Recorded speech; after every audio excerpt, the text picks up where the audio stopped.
बावन शंकर जी का जब विवाह हो रहा था तब विवाह के समय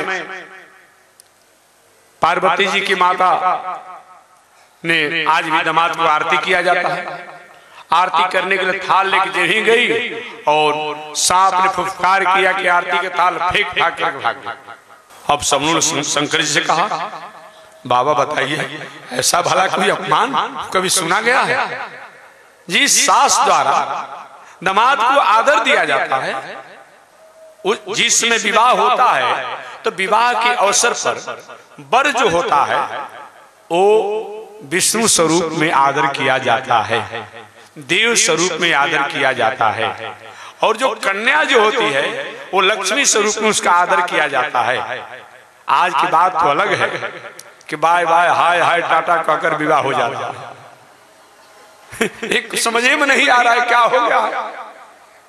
भाई थोड़ा सा विचार कीजिए आप लोग, थोड़ा सा संशोधन कीजिए। ठीक है, आप पढ़िए लिखिए, बड़े आदमी बनिए, इसमें कोई हमको आपत्ति नहीं है। नो ऑब्जेक्शन, नो कमेंट, किसी पर कोई ऑब्जेक्शन भी नहीं है और किसी पर हमारा कोई कमेंट भी नहीं है। लेकिन ऐसा मत आप भूल जाइए अपने स्वरूप को, संस्कृति को कोई मतलब नहीं होता है, कोई इसका मतलब नहीं होता है। इसलिए थोड़ा अपने स्वरूप और संस्कृति को आप याद कीजिए। तो जिसमें विवाह होता है, विवाह के समय वर जो है साक्षात विष्णु और देव स्वरूप होता है, और कन्या जो होती है साक्षात लक्ष्मी स्वरूपा होती है, देवी स्वरूपा होती है। विवाह होता है।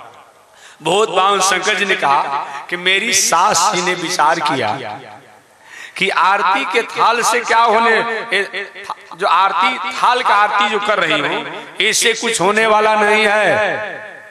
ये तो बहुत बावन शंकर जी कहे कि मेरी सास ने विचार किया कि सम मेरे मुकुट पर कौन है, सम मुकुट पर चंद्रमा है, चंद्रमा सम है, और इसलिए कोई इसकी आवश्यकता नहीं समझ में आ रही है। आगे महाराज ठीक है, और गंगाजल के फेंक दिया। गंगाजल ले गई थी, आज भी जल लोटा लेकर जाया जाता है कि इसीलिए समझी कि जब भूत भावन कही कि मेरे सिर पर समझो गंगा जी हैं तो फिर इस गंगाजल का क्या महत्व है। अब बताइए, वो अपमान से हुआ था, लेकिन उसको अपमान को भी समान में ले लिए। यही हम और आपको होना चाहिए। एक बार एक महात्मा जी मार्ग से जा रहे थे, और मार्ग से जा रहे थे, अचानक एक थोड़ा चंचल स्वभाव का आदमी होगा, बहुत लोग होते हैं, और दूसरा कोई नहीं। अब खाना थोड़ा सा एक अस्मिता लगती है, एक जौन था, एक जौन माने आप समझ गए होंगे, मुगल था। वहीं जाने का महात्मा जी का रास्ता था, हमेशा उनको परेशान करता, पूजा पाठ करने रास्ते में जाने से रुकता।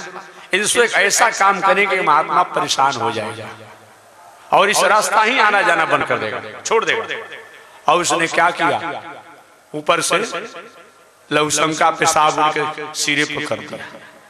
महात्मा जी को दुनिया में बहुत प्रकार के जल बहुत स्नान हुए हैं, ऐसा कृपा कभी कभी होता है, और उसको भी कर लिया।